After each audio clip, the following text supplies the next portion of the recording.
Vamos hoje ao item 19. Frequentemente neste mundo, os homens que discerniram de fato a verdade a respeito da totalidade vital, cosmo, graças a seus próprios esforços, libertam-se das tendências malignas. Antes de falar do teto em si, nós temos que entender o que é maligno. Maligno não tem nada a ver com maldade, com essas coisas que vocês chamam de maligno. O bem é Deus e o amor. E o amor é o universalismo, é o universal. Então, se assim é, o mal é o ego e o individualismo ou o egoísmo. Então, o Krishna, a partir daí nós podemos dizer que o Krishna ensina que aquele que alcança o eto entendimento, ou seja, que passa a ser senhor da sua mente, senhor do seu ego, ao invés de ser escravo dele, frequentemente liberta-se do egoísmo. O egoísmo não se dá em atos, em ações, mas o egoísmo acontece na intenção com o qual você vive os atos ou ações. Então, Krishna está nos dizendo que frequentemente quem consegue ser senhor da sua mente participa das ações sem intenção egoísta. É isso que quer dizer este texto que a Fia leu. Mas tem mais uma coisa que nós precisa, vamos dizer assim, prestar atenção. Krishna não fala sempre. Krishna diz frequentemente. Às vezes, muitas vezes, mas nem sempre. Essa é uma questão importante que nós precisamos entender. Tem muito espírito humanizado que por missão jamais se libertará do egoísmo. Como Krishna ensina no Bhagavad Gita, ninguém pode agir contrário à sua própria natureza. Por quê? Porque a sua natureza é um elemento da ação karmática. Um instrumento da ação karmática. Então, alguns que são elementos, por missão, elementos predestinados a viver com uma intencionalidade egoísta, para que ao viver desse jeito, sirva de instrumento karmático dos outros, esses podem vencer o ego, podem passar a controlar o ego, mas jamais a intenção, jamais durante a encarnação, a intenção egoísta vai sumir. Isso é só para nós botar na ideia uma outra coisa. Não há um padrão para o ser elevado. Ninguém vai conseguir saber se o outro é elevado ou não, porque a elevação ocorre no interior. Como Cristo diz, o reino do céu está dentro de cada um. Então, muitas vezes, você vai olhar uma pessoa e o seu ego vai dizer, olha só, aquela ali nunca vai se elevar. E ela já está elevada. Então é mais uma razão para você jamais emitir opinião sobre ninguém. Adilson pergunta, por exemplo, é o que acontece com Hitler? Não, Hitler não é um espírito, Hitler é um personagem. E não adianta nós, como eu disse, ninguém jamais vai conseguir saber que espírito evoluiu ou não. Então não vai ser eu que vou fazer a fofoca. Adilson comenta que nesse mês, em uma revista espírita, saiu que ele foi o anticristo. E Thelma Portão comenta, nossa, Joaquim, que bom ouvir isso. Também não pode deixar servir, vamos dizer assim, como desculpa para você. Olha bem o que o Krishna fala. Aquele que consegue elevar a sua mente, aquele que consegue controlar a sua mente. Então, primeiro controle sua mente. Para depois você dizer, não consigo, eu controlo a minha mente, mas mesmo assim há uma ação egoísta. Então é missão. Continuando então. Somente o ser é o mestre de todos os seres, principalmente o ser nos homens.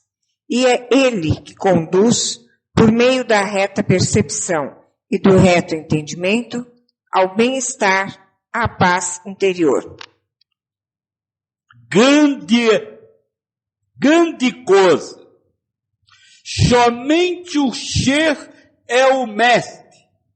E principalmente o ser em outros homens.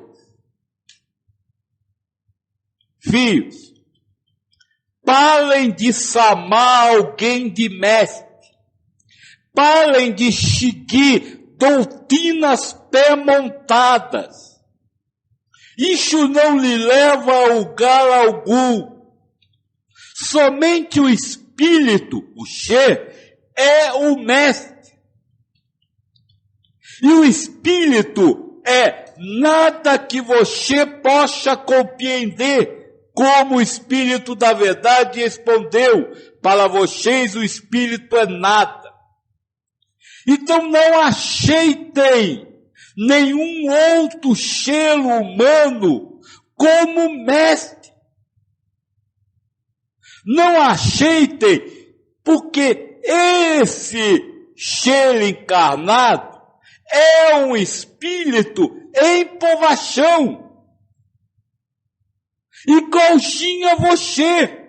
Ele não pode ser seu mestre. Ele pode lhe passar ensinamentos, mas assim que você receber os ensinamentos, não idolatre esses seres humanizados. O ser humano tem muita facilidade, o ego humano tem muita facilidade em que há idolatria por outros seres humanos. Não deixe o ego que há isso. Não deixe o ego zelar verdades que idolatram outros seres humanos. Somente o espírito seu e o dos outros, que é nada que você possa conhecer, pode lhe servir de mestre. Então não idolatre nenhum ser humano. Por mais que ele pareça culto, por mais que ele pareça bom, por mais que ele pareça certo. Anton havia perguntado, mas o que caracteriza o espírito evoluído não é a felicidade interior? E isto não é perceptível externamente ou pelos outros? Não! Essa felicidade interior é de você com você. É paz e harmonia interna, não externa. Você pode estar dentro de você, em paz com você, feliz com você, e externamente ter uma feição, um ato e palavras que não exprimam o seu estado de espírito. Não acredite na percepção. Olha bem o que eu falei semana passada pro moço do São Carlos, quando ele disse, mas os outros falam. E eu disse, ninguém fala, seu ego guia. Então ninguém no exterior tem aquela aparência que você está vendo, porque essa aparência é criação do seu ego. Sobre a questão dos mestres, que você falou há pouco, Joaquim, Anton comenta. Tudo bem, não há mestres e guias, nem teorias e tampouco doutrinas, filosofias e ideias. Mas para encontrar-se dentro, sentir o nada ou o tudo, ou Deus, ou eu sou, ou sei lá o que nome atribuir, é algo muito fugidio. Acontece muito às vezes, e é sempre muito rápido. Não, isso pode ser eterno. Pode ser o tempo inteiro. Agora, como eu disse pai no primeiro dia, é passo a passo. Hoje você consegue sentir 1 minuto por dia, amanhã 2, depois 3, depois 4, passo a passo. Agora a questão do mestre, o ponto importante não é você frequentar encontros com supostos mestres. O que você não pode é idolatrar, chamar de mestre. Vá aonde for e ouça, mas não idolate, nem aceite aquilo como verdade. Item 21. Os que estão mentalmente equilibrados e dominam a yoga e o reto conhecimento, esse me com letra maiúscula, conseguem me perceber em meu corpo humano, plenamente manifesto e dotado de todos os poderes. É o que nós conversamos ontem. Quem tem a mente sob controle, realiza-se com Deus e em Deus. E realiza-se com Deus e em Deus, vendo Deus no outro. Então ele se realiza na relação com o outro, mas não pela relação com o outro, mas pela relação com Deus. É exatamente isso que o Kino está falando novamente. Item 22. Existem muitas cidades ou corpos manifestas. Algumas com 1, 2, 3, 4 ou muitas pernas, e outras inclusive desprovidas de pernas. Mas o corpo humano é a minha cidade predileta. Isso. Parece complicado, mas não é. A cidade que o Kina fala como figura, né? São os corpos, as massas corporais. Elas são cidades porque elas são habitadas por espíritos. Então o Krishna fala que existem muitas massas corporais, mas a massa corporal a habitação preferida por Deus é a do ser humano. Vamos entender isso para nós não ficar com a soberba de que o animal é algo que Deus não liga. Não é isso.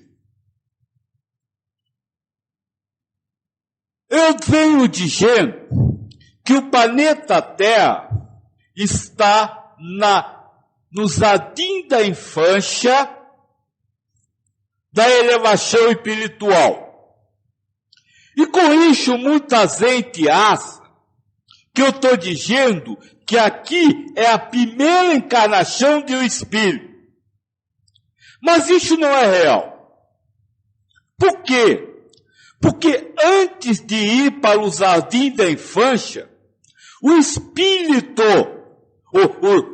espírito passa pelas fases do bebê de conhecimento do mundo. O bebê nasce sem conhecer nada. E a mãe, a família, a sociedade vai mostrando água, papá, cocô. Vai ensinando as coisas que depois, automaticamente, o bebê já saberá. Assim também é com o espírito.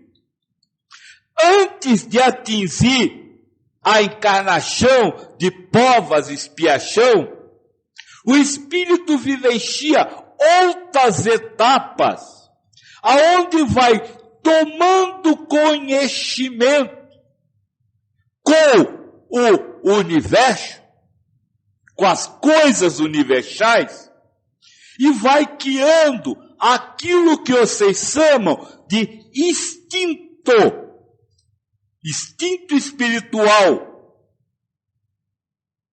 Agora, esse instinto espiritual não possui uma propriedade que existe no espírito que encarna num corpo humano ou se liga a um ego humano, que é a questão do raciocínio, análise e tomada de decisão. Olhem para um animal, um cachorro, uma girafa, um elefante.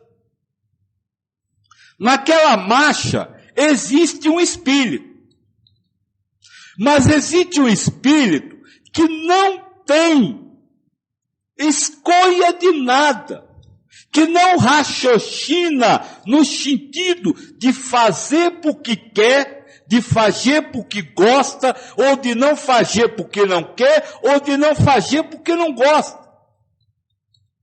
Existe um espírito que recebe o impulso e faz, sem questionar. Isso é o instinto. Já o ser humano, o espírito ligado a um ego humanizado, este possui no ego, não nele espírito, essa propriedade. E essa propriedade é que leva Krishna a dizer que essa é a morada preferida de Deus. Por quê? Porque é quando o espírito exerce o seu livre-arbítrio. Eu não estou falando livre-arbítrio no raciocínio, nem no ato. Eu estou falando no sentimento. Quando o espírito deixa se dominar pelo egoísmo presente no ego, ou vive no universalismo.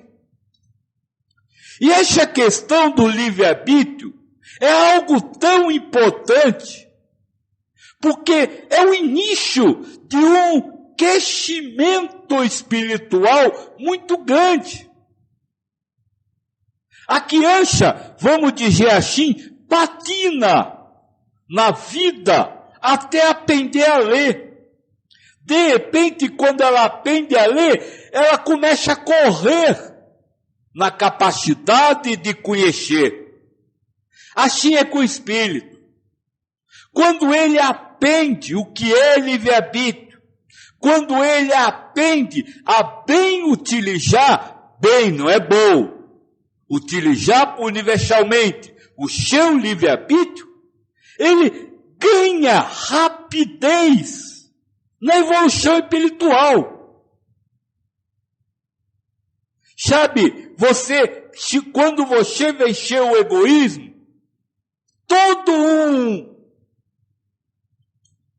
uma paisagem, toda uma gama de coisas estarão à sua disposição, que não podem estar agora, justamente porque você não está preparado para vivenciar essas coisas.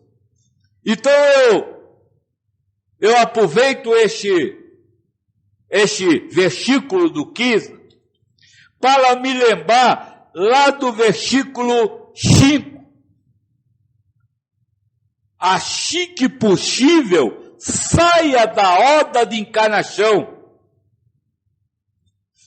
É por não se libertar-se desse prazer que é egoísta, que você não consegue andar na evolução espiritual e fica patinando no mesmo lugar. Se você soubesse o que ainda tem pela frente, o que tem de coisas pela frente que são muito mais importantes e reais do que essa parafernália, para não dizer palhaçada, que vocês vivem, que chamam de vida. Vamos então ao item 23. Em tais cidades, os homens que estão com os sentidos sob controle me buscam diretamente a mim, o inescrutável Senhor. Em tais cidades, ou seja, ligados a egos humanos, os espíritos que estão com a mente sob controle não se preocupam com os elementos materiais. Eles vivem para Deus, com Deus e em Deus. Ele não tem preocupação com saúde, ele não tem preocupação com dinheiro, interna, não é que o ego não queira, o ego continua criando, mas internamente ele não tem preocupação com posses, ele não tem preocupação de estar do lado de quem gosta, ele não tem preocupação de que os outros façam determinadas coisas para que eles se satisfaçam. Não tem essa preocupação internamente, porque eles estão vivendo com Deus, para Deus, em Deus. É isso que o Krishna está ensinando. Portanto, como me perguntou o moço outro dia, como se ligar em Deus? E eu disse, se desligando do ego. E quando você for ligado ao ego, não conseguirá se ligar em Deus. Porque o ego não possui elementos para fazer essa ligação, o que há, mesmo que falsamente, essa ligação. Carlos Roberto diz, desculpe o egoísmo, pai Joaquim, mas existe algum exercício ou algo para se poder ver o mundo espiritual? Ou será um falso ego? Você fala ver com os olhos ou com imagens na mente? Não, porque toda imagem na mente, tenha passado pelos olhos ou não, é criação do ego. O que você pode é sentir o mundo espiritual. Mas esse sentir não terá palavras, sons ou imagens. Porque no mundo espiritual, estes elementos não existem.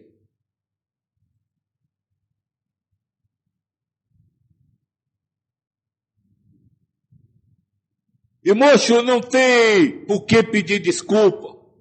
Pelo contrário, você vê quantas vezes eu já usei uma pergunta sua lá atrás, justamente para fechar um assunto. É isso, moço. Fica à vontade e pergunta o que quiser.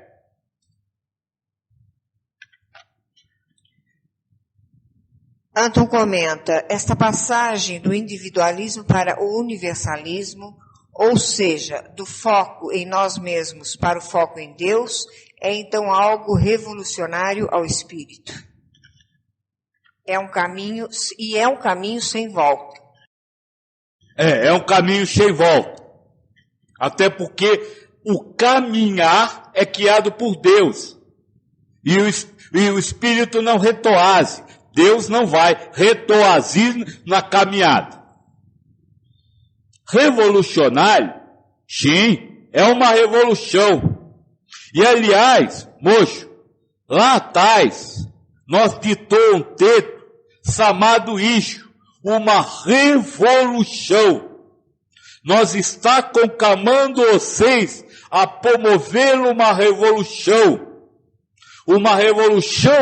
contra a matéria, uma revolução contra os padrões do mundo, uma revolução contra as regras de etiqueta de sociedade, contra o bem e contra o mal. Porque só quando você se revoltar com essas coisas, você vai procurar outra. Não adianta você continuar assando tudo muito bonitinho e querer fazer elevação espiritual. Não faz. Olha, como disse pro moço, as perguntas são boas e às vezes a gente gada e usa elas muito tempo. Tinha um moço de Portugal que vinha aqui, não esse, outro, que um dia ele me disse, mas o aqui, você está dizendo que no céu não tem passarinho, não tem pôr do sol, não tem plantas, não tem rio. Mas e tudo isso é tão bonito. Eu disse, é exatamente por você assar tudo isso tão bonito, é que você continua encarnando e desencarnando há milhares de anos. Porque você quer um passarinho cantando. Então sim, é uma verdadeira revolução. Nós somos soldados revolucionários contra os poderes instituídos, seja poderes religiosos, seja poderes materiais. Por favor, não confundir contra governos. Nós não é contra o governo, nós é contra o poder. Até porque o Cristo ensinou, os governantes são designados por Deus de acordo com o povo que merece. Então o poder sim, nós não queremos o poder, nós queremos ser. Anton comenta, mudam todos os parâmetros e toda a realidade. Mais do que isso, muda o parâmetro, muda a realidade, muda o foco. Hoje você está de costa para Deus, olhando a matéria. Mas para você alcançar a elevação espiritual, você tem que virar de costa para a matéria e olhar só para Deus. Muda o foco. Conrado pergunta, o yoga seria um desses instrumentos para se sentir o mundo espiritual? Sim, mas a yoga não é uma ginástica, nem um trabalho de meditação. A meditação faz parte da yoga, mas não é a yoga. A yoga é o caminho entre o céu e a terra, que é construído através dos ensinamentos de Krishna. Então a yoga tem o caminho, o caminhar tem meditação, mas tem controle da mente. Tem fim da intencionalidade. E todos os ensinamentos de Krishna, principalmente no Bhagavad Gita e na Puranas. Eu falei isso porque nós confundimos o que nós conhecemos como yoga aqui no Ocidente como realização. Olha, se fosse, bastava você ir fazer balé, que também é uma ginástica muito boa. Thelma Portão diz, Joaquim, seria errado a gente ficar, entre aspas, cantando a todo momento que somos instrumentos de Deus? Não existe certo nem errado. Então, se é isso que você está fazendo, é isso que você está fazendo. Agora, se você gozar fazer e dizer isso, aí você não fez nada. O problema não é o que você fala, é a forma como você se relaciona com a ação. E ter culpa por ser também não leva a nada. Item 24. E a propósito disso, amigo Uddhava, existe uma velha narrativa que se refere ao diálogo entre Yadu, o rei de coragem sem par, e um Avaduta, ou um grande sábio que andava despido. Nós vamos ouvir agora uma história contada por Krishna. Este rei aí, o Yadu, encontra um Avaduta, um homem que conseguiu controlar, um espírito que conseguiu controlar o seu ego, e pergunta a ele, como você fez para alcançar essa posição de senhor da mente? É interessante, é bem grande, acho que nem semana que vem vai acabar isso. Mas vamos prestar atenção nesta historinha e vamos conversando uma por uma, porque faz parte do trabalho do senhor da mente. Item 25. Vendo ao Brahmane Avaduta, jovem e erudito, que vagava sem medo algum, perguntou-lhe Yadu a respeito de religião, em relação à qual era muito versado. Yadu perguntou, ó Brahmane, estando livre do fruto das ações como estás, de onde obtiveste tão grande discernimento, graças ao qual andas pelo mundo como uma criança, não obstante sejas um grande sábio? Geralmente, e na maioria dos casos, os homens se esforçam por alcançar virtudes para conseguir riquezas ou são assaltados por um forte desejo de conhecer o Atman, alma suprema, quando, em verdade, tal desejo é um simples propósito de alcançar vida longa, fama e prosperidade. Tu, porém, que és capaz de tudo, que és instruído, hábil, bem apessoado e possuis uma fala agradável, nem trabalhas, nem te esforças no mínimo necessário, como se fosses um idiota, um louco ou um, entre aspas, asura, que quer dizer demônio ou espírito do mal. Enquanto as pessoas são abrasadas pela fogueira da luxúria e da cobiça, tu nem sequer sentes os deletérios efeitos de dito fogo, o fogo do desejo que nunca se apaga, e ficas livre de sua influência como um elefante no meio do rio Ganges. Ó nobre Brahmane, para nós que te estamos interrogando, conta-nos de onde te provém a felicidade de seres como tu mesmo, unicamente vivendo uma vida solitária e ficando totalmente impassível diante dos objetos sensoriais. Então, o Yadu pergunta ao Brahmane, e é um monte de ito aqui, né?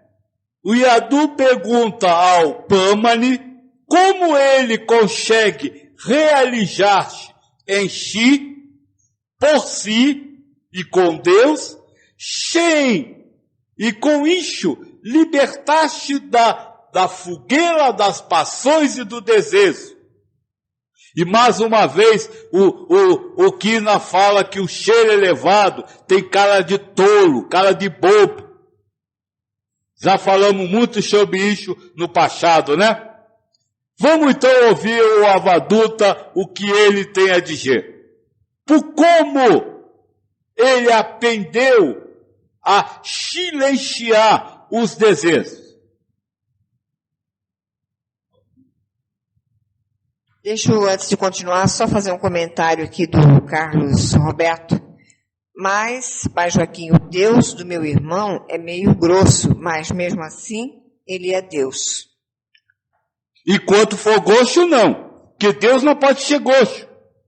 Então veja, essa ideia que você está colocando de que ele é Deus é simplesmente racional, não sentido. Porque o sentido é ele ser gosto. Você acredita nisso.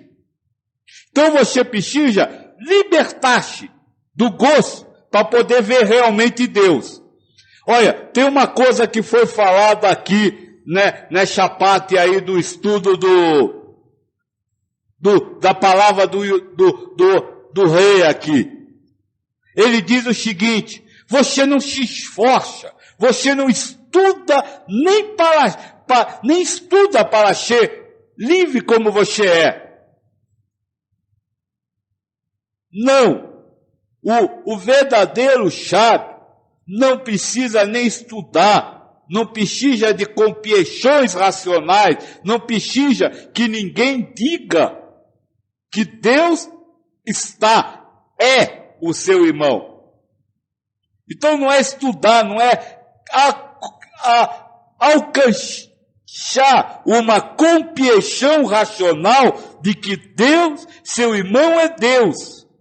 É você ver Deus, sentir Deus no seu irmão. E Deus, moço, não pode ser gosto. Então você tem que libertar-se disso. Ainda Carlos Roberto. Tudo bem, Pai Joaquim. Se o senhor reencarnasse hoje, o que o senhor faria nesta vida? Como seria a sua conduta ou algo mais? Não sei, dependeria da programação, dependeria da missão. Não sei. Agora, hoje, fora da carne, eu posso ver algumas coisas. E é por isso que eu tenho a missão de ser o repetidor dessas palavras para vocês. Agora, dentro da encarnação, como eu disse agora há pouco, cada um reage do jeito que tem que reagir. Agora, internamente, você precisa não se deixar queimar pelo fogo das paixões e do desejo. Mas eu já tive encarnado, viu? Adilson pergunta: o espírito que vive o personagem Pai Joaquim ainda precisa encarnar na terra de provas e expiações ou só virá na terra regenerada? Moço, eu não preciso encarnar para provas e expiações. Mas, se preciso for executar uma missão no mundo de provas e expiação, eu digo: Deus, estou aqui, fica à vontade.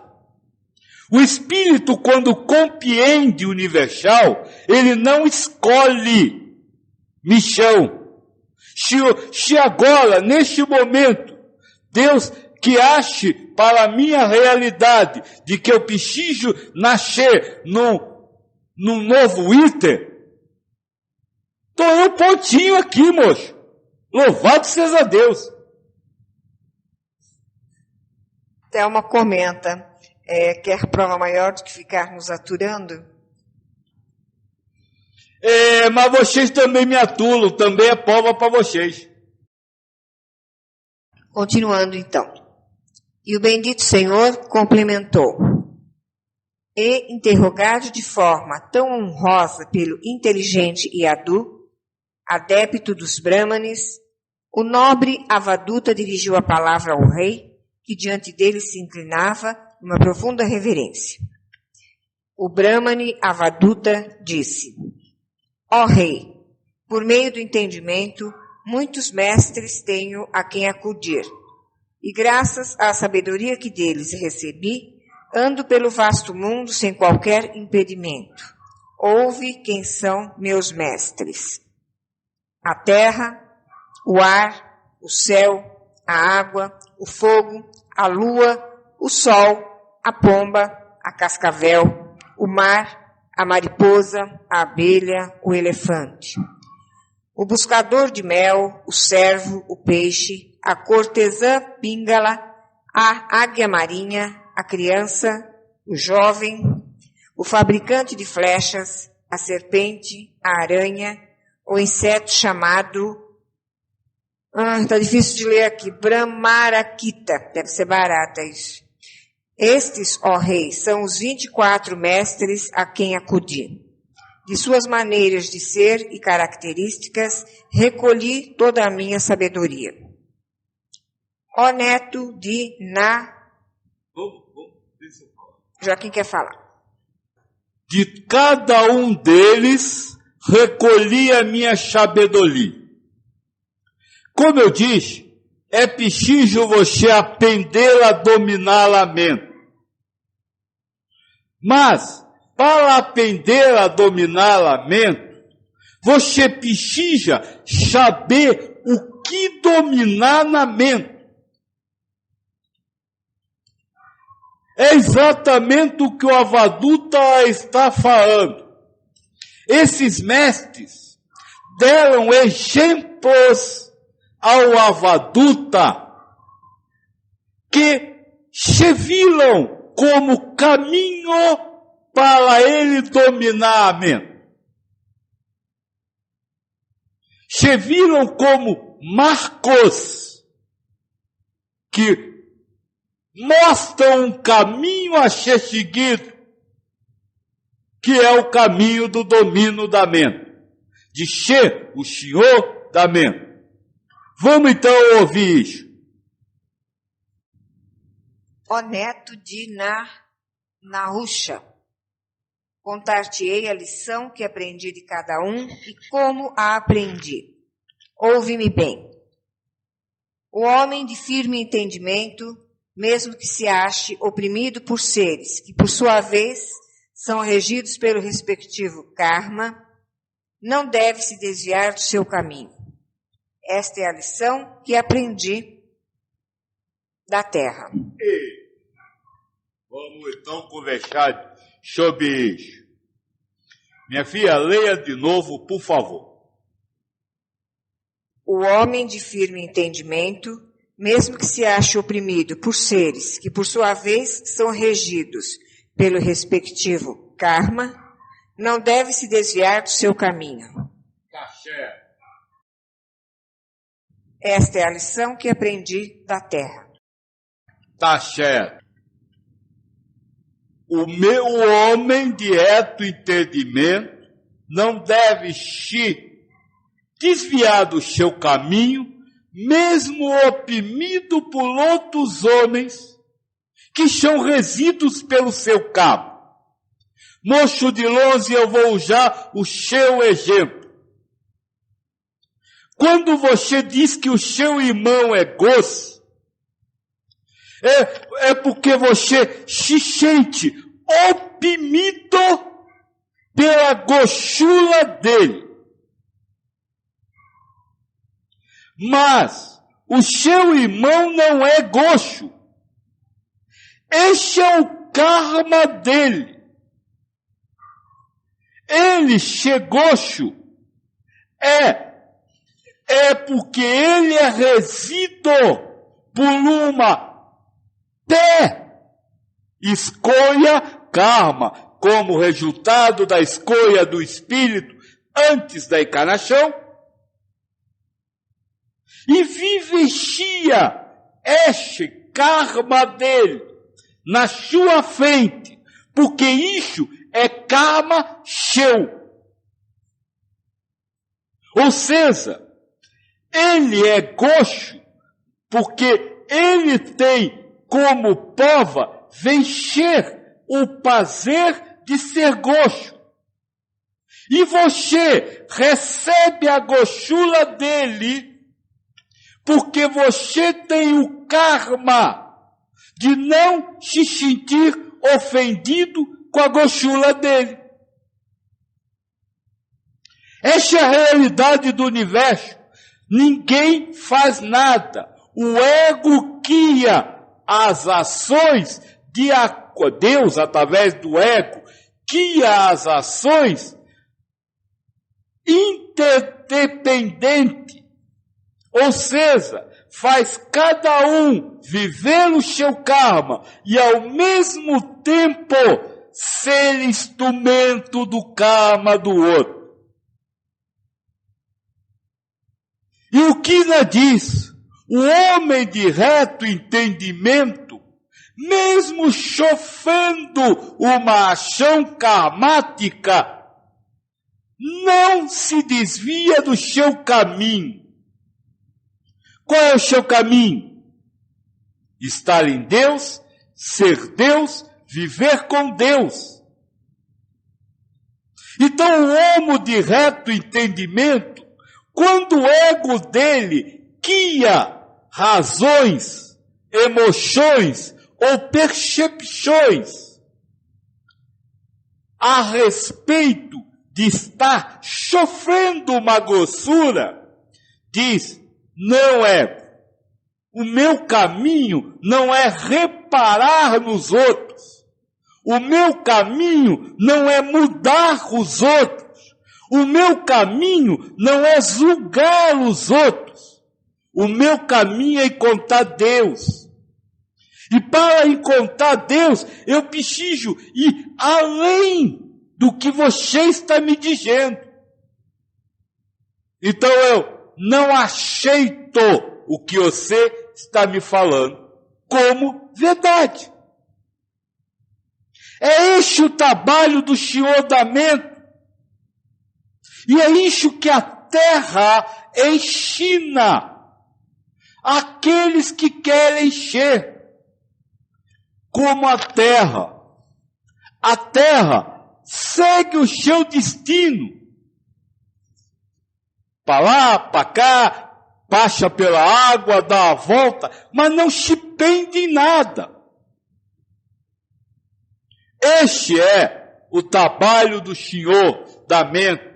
E observando o horizonte, observando a terra que segue sempre em frente, terra, né, que é o primeiro que ele fala. Observando, a terra segue, filha, ela vai direto. Não é a mesma terra que anda, é a terra como um todo. Observando o horizonte, vendo a terra que chega adiante, dizer, eu quero chegar no meu horizonte, e não quero ficar preso aqui neste lugar, ou seja, ficar preso aqui, julgando os outros, observando os outros, tendo ideias sobre os outros. Esse é o primeiro elemento que leva o avaduto, aquele espírito, a ser um avaduto, ou seja, a acabar com o fogo, a apagar o fogo das paixões e do desejo. Ok, então vamos reler aqui o 38. Para o homem se tornar verdadeiramente bom, deveria aprender da montanha como orientar todas as suas ações para o bem do próximo, sem exceção. Inclusive, o próprio nascimento ou renascimento deve ser inteiramente dedicado... Não vou falar. Como assim? Esse é um item só? É um só, não terminou aí. Joaquim só estava perguntando se é um item apenas. Inclusive, o próprio nascimento ou renascimento deve ser inteiramente dedicado para o bem dos outros, ao mesmo tempo que se dedica a isso, como discípulo das árvores, deveria aprender a estar sempre à disposição de todos. Olha, choque grande lixão. O sábio, assim como a montanha e as árvores, dedica-se a servir ao outro. O que será servir ao outro, hein? Será que servir ao outro é fazer o que ele quer? Será que servir ao outro é dar tudo o que você tem? Não. E eu vou dizer mais. Vocês não têm noção e nunca terão, e canto ligado a um ego humanizado, do que é servir ao próximo. Por quê? Porque o seu ego funciona a partir do egoísmo. Mesmo quando você diz que está servindo ao próximo, essa realidade que o ego criou é fundamentado num desejo, o desejo de servir. Então você não está servindo ao outro, você está satisfazendo um desejo. E com isso você não apaga o fogo da paixão e do desejo. Que bom, vocês poderiam me perguntar, né? Que bom isso aqui. Se eu nunca vou poder saber, como é que eu vou fazer? Simples. Não se servindo. Esse é o máximo que você pode fazer de serviço ao próximo. É não aceitar o serviço a você mesmo que o ego cria. Se o ego lhe diz que você tem que dar a mão a uma pessoa, ele está faqueando tudo isso, fundamentado numa paixão e num desejo, ou seja, num egoísmo. Então diga, se eu der a mão, dei. Se eu não der, não dei, ego. Eu não vou me prender a nada que você fale. Esse é o maior serviço que você pode prestar ao outro. É não se servir dele, para satisfazer a paixão e o desejo que o ego está trabalhando. É isso, filhos. Essa é a realidade. Por quê? Porque a gente cria padrões do que é servir. Nós, que eu digo é o ego, cria padrões de serviço ao próximo, mas não entende que esses padrões criados pelo ego são ainda com bases egoístas.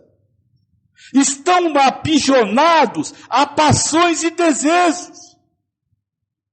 Não! Você não poderá jamais, enquanto aprisionado a um ego humano, fazer nada pelo outro, sem que esteja usando o outro para fazer o que você quer fazer. Então, aprenda com a árvore. A árvore não se preocupa em nascer em tal ou tal lugar. A árvore não se preocupa em ter mais flores, ou mais plantas, ou mais folhas para dar sombra.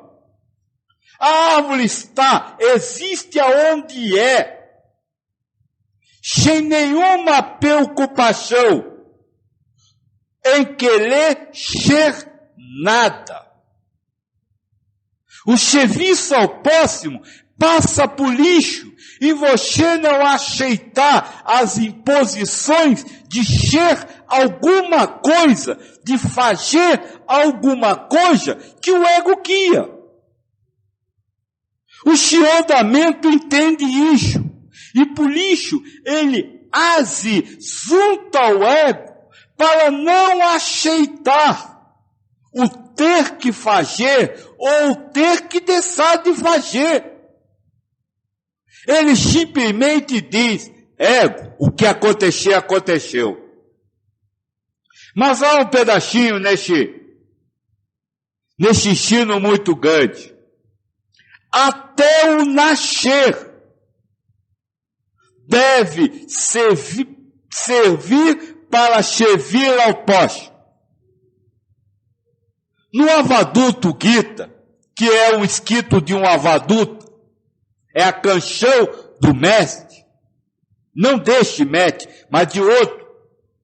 Ele começa dizendo assim, o desejo do monismo é dado por Deus. E eu na explicação, isso está lá no www, e eu na explicação disse assim, para que você reencarna?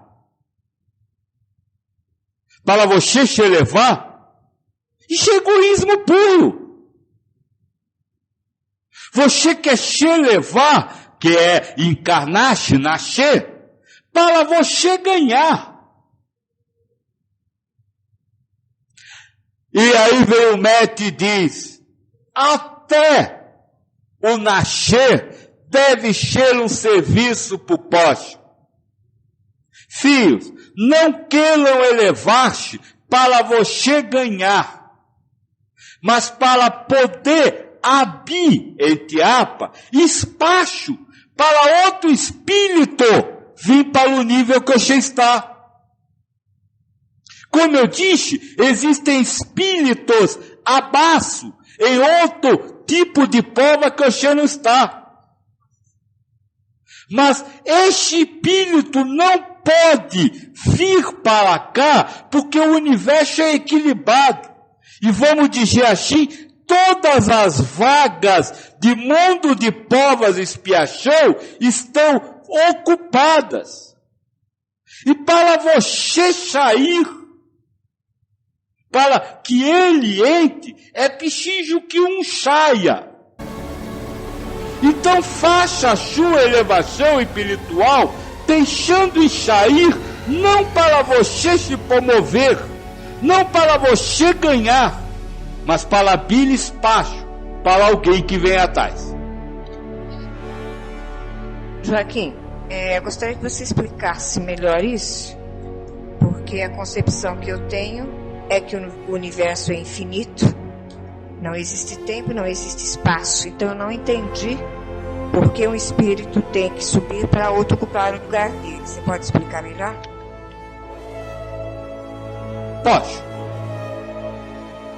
Posso, eu não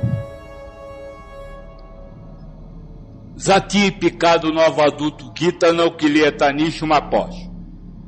Vou dar um exemplo. Lá atrás eu disse que tudo é amor de Deus e que o amor de Deus é individualizado por você, mas não deixa de ser amor de Deus. Se o universo é em perfeito equilíbrio, eu diria que o amor de Deus universal e o amor de Deus individualizado estão em perfeito equilíbrio. Se você aumenta os espíritos que individualizam esse amor de Deus, você cria ali um desequilíbrio ecológico no universo. Então veja, não fica ninguém lá atrás que não vai subir quando usar meleche, porque Deus já sabe de tudo com antecedência. E claro, tudo isso é, vamos dizer assim, uma forma com a qual o seu ego pode trabalhar. Mas é preciso você entender isso.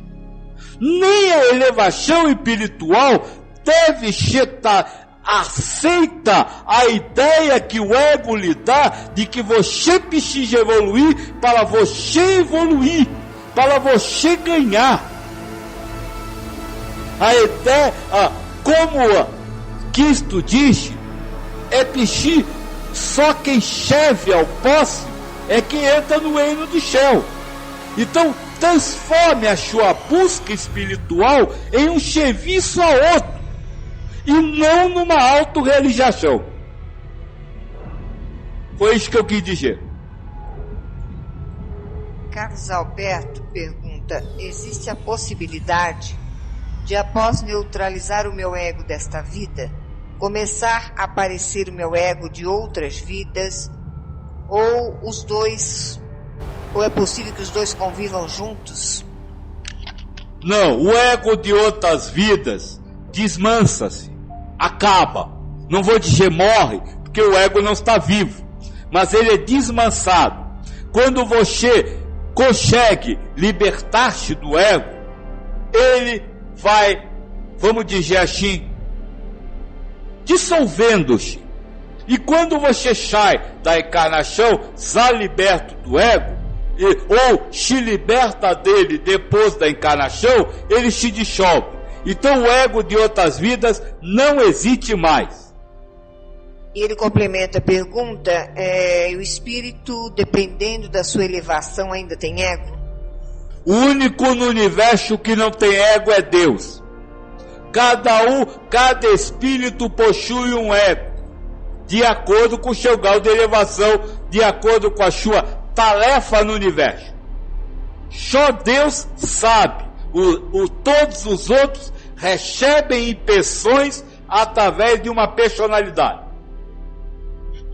Enquanto todas as religiões brindam a existência de um local diferente desse planeta para que se alcance a vida espiritual e, portanto, preparam o ser humano para ir para lá, a doutrina espiritualista ecumênica ensina o espírito a já viver em um mundo espiritual dentro da matéria física.